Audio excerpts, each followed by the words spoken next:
ബെഞ്ചമിൻ്റെ മകൻ അലൻ മുറ്റത്ത് കളിച്ചുകൊണ്ടിരിക്കുകയായിരുന്നു. പെട്ടെന്ന് പോർച്ചിൽ നിന്ന് കാർ സ്റ്റാർട്ടായി അലന് നേരെ വന്നു. കാറിലിരിക്കുന്ന ആളെ കണ്ട് ബെഞ്ചമിൻ ശരിക്കും ഞെട്ടിപ്പോയി. സാലി ഫ്രോഡർ. ബെഞ്ചമിൻ മോനെ വാരിയെടുത്ത് ഓടി മാറി. മോനെ! രക്തമൊലിപ്പിച്ചുകൊണ്ട് സാലി ഫ്രോഡർ ബെഞ്ചമിൻ നേരെ. എടാ മൃഗമേ, നിന്നെ ഇന്ന് ഞാൻ... അയ്യോ അമ്മേ, മോനെ! ആ കാഴ്ച കണ്ട് ബെഞ്ചമിൻ്റെ ഭാര്യ ഡയാന ഒരു കത്തിയുമായി ഓടിയെത്തി അലനെ പിടിച്ച സാലി ഫ്രോഡറിൻ്റെ കയ്യിൽ ആഞ്ഞുവെട്ടി. എൻ്റെ മകനെ വിടട ചെകുത്താനെ!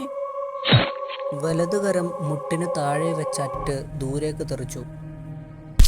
അയാൾ നിലത്തുകൂടി ഇഴഞ്ഞു ചെന്ന് അറ്റുപോയ കൈ ഛേദിക്കപ്പെട്ട സ്ഥാനത്ത് ചേർത്തു വെച്ചു. അത് അവിടെ ഒട്ടിപ്പിടിച്ച് പഴയ പോലെയായി. My God! ജോലിക്കാർ കയ്യിൽ കിട്ടിയ ആയുധങ്ങളുമായി സാലി ഫ്രോഡറെ ഓടിച്ചു. അയാൾ ഓടി. അവൻ മനുഷ്യനല്ല, ചെകുത്താനാ, ഓടടാ! ഫ്രോഡർ ചതുപ്പിലേക്ക് എടുത്തു ചാടി അപ്രത്യക്ഷനായി. അന്നു രാത്രി അലൻ്റെയും ഡയാനയുടെയും നിലവിളി കേട്ട് ബെഞ്ചമിൻ ഞെട്ടി ഉണർന്നു. ഡാഡി രക്ഷിക്കൂ, ബെഞ്ചമിൻ ഓടി വരുവോ? ബെഞ്ചമിൻ പുറത്തിറങ്ങി. ചതുപ്പിൻ്റെ ഭാഗത്തു നിന്നാണ് നിലവിളി കേൾക്കുന്നത്. അയാൾ അങ്ങോട്ടേക്ക് ഓടി. മോനെ, ഡയാന!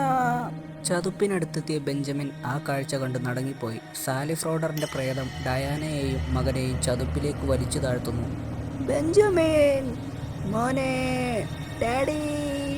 അയ്യോ ഡാഡി! രാവിലെ വിവരമറിഞ്ഞപ്പോൾ കെനഡി വില്യംസ് ഞെട്ടിപ്പോയി. അയാൾ വേലക്കാരനെ വിളിച്ചു. ആ മമ്മി പേടകം എടുത്തുകൊണ്ടൊന്ന് ഗാർഡനിൽ വെക്കൂ. കാർ പോർച്ചിൽ നിന്ന് പെട്രോൾ ടിന്നും എടുത്തുകൊണ്ടുവരൂ. Yes boss. കെനഡി വില്യംസ് ക്ലിയോപാട്രയുടെ മമ്മി പേടകത്തിൽ പെട്രോൾ ഒഴിച്ച് തീ കൊടുത്തു. മമ്മി പേടകം ആളിക്കത്തി. ഇതുകൊണ്ട് ഇനി ആർക്കും ദുരന്തങ്ങൾ ഉണ്ടാകരുത്.